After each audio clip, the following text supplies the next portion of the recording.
Video बस knowledge और entertainment के पर्पज से बनी है। इस वीडियो में कोई बात सच है इसकी कोई गारंटी नहीं है। ये बस मैथोलॉजी और थ्योरीज है।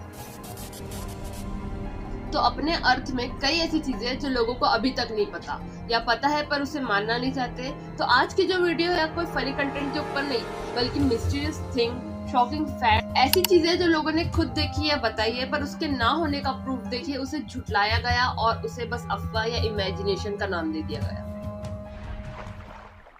Hear my voice beneath the sea, sleeping now so peacefully at the bottom of the sea. Sleep for all eternity. Na na na na na na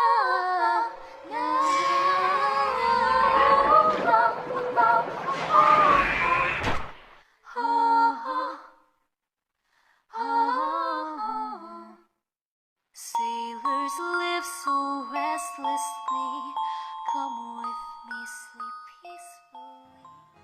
तो मैंने जैसे ये टॉपिक चूज की कई सारे क्वेश्चंस मेरे दिमाग में आ रहे थे और सबसे पहला क्वेश्चन ये था कि डज मरमेड रियली एग्जिस्ट और it's just an imagination. Mermaid क्या है ये तो सभी को पता है।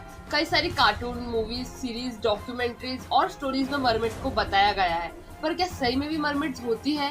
क्या सही में भी दुनिया में ऐसी चीजें हैं जो लोगों को अभी तक नहीं पता? क्या दुनिया में अभी भी ऐसी चीजें हैं जो लोगों से छुपी है? स्टारबक्स का नाम तो सभी ने सुना ही होगा। सबको अपनी फेवरेट कॉफी का टेस्ट भी याद होगा, पर क्या आपको उसका लोगो याद है? अगर आपने उस लोगो को ध्यान से देखा होगा तो आपको उसमें एक क्राउन पहनी लड़की दिखेगी, और अगर आप और ध्यान से देखें तो उसके दोनों साइड में आपको एक फिन लाइक स्ट्रक्चर दिखेगा। अगर कुछ टाइम पीछे जाए और 1971 की बात करें तो स्टारबक्स के फर्स्ट लोगो को देखकर आप समझ ही जाएंगे कि वो एक लड़की नहीं बल्कि ट्विन टेल्ड मरमेड है, which is later identified as a siren. अगर आज से हजारों साल पहले की बात करें तो तब एक दूसरे से कांटेक्ट करने के लिए कोई भी पोस्ट, लैंडलाइन, मोबाइल फोन या ट्रैवल करने के लिए एयरक्राफ्ट नहीं थे। यहाँ तक कि ग्लोबल नेविगेशन तक नहीं हुआ था। तो जब एक कंट्री दूसरे कंट्री से किसी भी तरह से कांटेक्ट नहीं कर सकती थी तो कैसे अलग अलग नेशंस ने एकदम सिमिलर क्रीचर होने की बात की। ईयर 1493।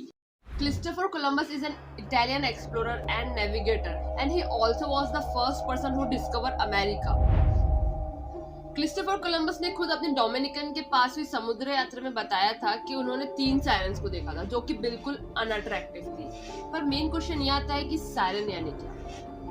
जिन लोगों को नहीं पता कि सायरन यानी क्या, मैं उन्हें शॉर्ट में बता देती हूँ। ग्रीक मैथोलॉजी में सायरन को एक इविल मरमेड बताया गया है जो कि उसकी मेलोडियस वॉइस और सिंगिंग किससे जानी जाती है। कहते हैं कि वो समुद्र में सेलर्स को अपने गाने से डिस्ट्रैक्ट कर देती थी और फिर उन्हें पानी में डुबो के मार देती थी। ऐसे ही कई और वेल नोन लोगों ने मरमेड के बारे में मेंशन किया है, जैसे famous William Shakespeare, Henry Hudson and author Finney the Elder who mentioned mermaid in his book Natural History. पर इन सब में जो क्रिस्टोफर कोलंबस ने बताया था उसे कुछ टाइम बाद साइंटिस्टों ने गलत बता दिया और ये कंसिडर किया कि उनने जो देखा था वो सायरन या मरमेड नहीं बल्कि सी एनिमल, ड्यूगोंग और मेंटीज हो सकते हैं। पर क्रिस्टोफर कोलंबस जैसे ऑलरेडी फेमस इंसान को क्या मिलेगा ऐसी स्टोरी बना के? मतलब he was one of the great navigator and he travels 4 time Atlantic ocean. तो क्या उनकी बातों को ऐसी एक्सक्यूज देके इग्नोर किया जा सकता है? Who knows, हो सकता है उनकी बातें सच हो। Because 71% earth surface is covered with water and till the date 20% ही डिस्कवर हुआ है और 80% में क्या है किसी को नहीं पता। Mariana trench in western Pacific ocean is the deepest oceanic trench on earth. वो इतना गहरा है कि अभी तक साइंटिस्ट तक पूरी तरह उसको डिस्कवर नहीं कर पाए, और जितना भी डिस्कवर हुआ है उसमें ऐसे स्ट्रेंज क्रीचर देखे गए हैं जो ओशन में कहीं और नहीं देखे। यूनिवर्स में ऐसी कई थ्योरीज, मैथोलॉजी के कारण हमारा कॉन्शियस माइंड इन बातों को रिलेट करने लगता है और ऐसे क्वेश्चन क्रिएट कर देता है जिससे हम इमेजिनरी चीजों को रियल मानने लगते हैं और रियल चीजों को फेक। इंडियन कल्चर में हम सब ने भगवान विष्णु के मत्स्य अवतार के बारे में सुना ही है, जिसमें उनका अपर हाफ एक ह्यूमन बॉडी का और लोअर हाफ एक मछली जैसा है। यहाँ तक कि रामायण में भी रावण की बेटी जिसका नाम था सुवर्णमच्छा, जो कि सोने की जलपरी थी, कहते हैं जब हनुमान जी लंका जाने के लिए सेतु बना रहे थे तब सुवर्णमच्छा ने हनुमान जी को रोकने की कई कोशिशें भी की थी। ऐसी कई सारी स्टोरीज है जो पूरे वर्ल्ड में जानी जाती है, खास करके यूरोप, अफ्रीका और एशिया जैसे कॉन्टिनेंट में। तो अब मैं जो बताने जा रही हूँ वो अब तक की सबसे ज्यादा लोगों को मरमेड पर यकीन कराने वाली 2011 में एनिमल प्लैनेट पर आई डॉक्यूमेंट्री थी, mermaid the body found.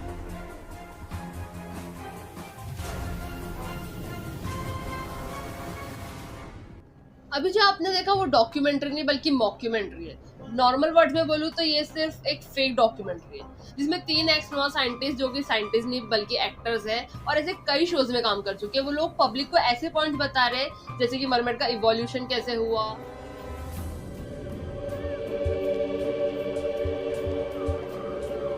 A creature that once hid in shadows now swims in open sea. उनके हिसाब से हमारे कुछ एंसेस्टर पानी में रहने लगे थे और कुछ टाइम बाद पता नहीं कैसे तो भी वो लोग मरमेड बन गए। फर्स्ट ऑफ ऑल कोई इंसान पानी में इतना मतलब हमेशा के लिए कैसे रह सकता है, और वो बिना ऑक्सीजन के। एप्स और फिश का बॉडी स्ट्रक्चर ही एक दूसरे से टोटली डिफरेंट है, ऐसे यूजलेस पॉइंट कोई कैसे बता सकता है।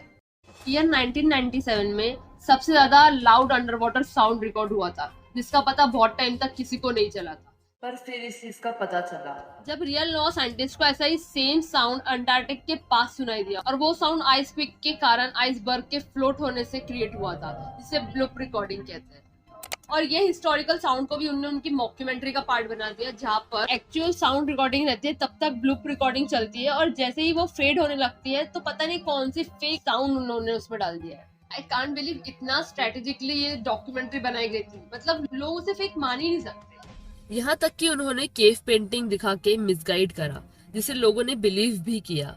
वो सभी पिक्चर्स इसी डॉक्यूमेंट्री से लेकर इंटरनेट पर अपलोड किया गया था। इनफैक्ट आप अभी भी सर्च करोगे तो यही पिक सबसे टॉप पर दिखेंगी। बट रियलिटी में जो केव पेंटिंग थी वो स्विमर्स की पेंटिंग थी, जिसे नियोलिथिक आर्ट कहते हैं, जिसमें मेकर्स ने मरमेड ऐड करके बहुत गलत तरीके से प्रेजेंट किया। पर 2013 में इन्होंने फिर सिक्वल ला दिया जिसका नाम था मरमेड द न्यू एविडेंस, और ये एनिमल प्लैनेट का अब तक का सबसे ज्यादा टीआरपी हिट करने वाला शो था, जिसमें इन्होंने फिर फेक क्लिप्स और थ्योरी बता के लोगों को बहुत ही अच्छी तरह से मैनिपुलेट किया। Around 1842 New York city Barnum's American museum में हुए एक एग्जीबिशन से फेमस हुई फिजी मरमेड ने लोगों के अंदर बहुत ज्यादा इंटरेस्ट बिल्ड कर दिया था। ये सब फेमस ट्रेडर पीटी बर्नम ने किया था। उसने पब्लिकली एडवर्टाइजमेंट किया कि उसके पास एक रियल मरमेड है। ये न्यूज सुन के लोगों के अंदर एक अलग ही हाइप क्रिएट हो गई थी, बट एक्चुअल में वो एक फेक एडवर्टाइजिंग थी। रियलिटी में वो एक हॉक्स था जिसका अपर हाफ ओरेंगटन और लोअर हाफ सैमन फिश का था, जिसे ज्वाइन करके एक मरमेड का शेप दिया गया। एडवर्टाइजमेंट की फेक स्टोरी कुछ ऐसी थी कि बर्नम ने अमेरिका के British licence nature of history के मेंबर डॉक्टर जे ग्रिफिन से वो मरमेड खरीदी थी और कहा कि डॉक्टर को वो मरमेड साउथ पैसिफिक के फिजी आइलैंड से मिली थी। क्योंकि बर्नम एक फेमस ट्रेडर था तो लोगों ने उसकी एडवर्टाइजिंग को सच माना, और वही हुआ जो बर्नम ने सोचा था। एग्जीबिशन के टाइम उसे प्रॉफिट और फेम दोनों मिला। इन 1860s बर्नम के कलेक्शन में आग लगने से बहुत सी चीजें आग में जल गई, जिसमें वो आर्टिफिशियल मरमेड भी डिस्ट्रॉय हो गई।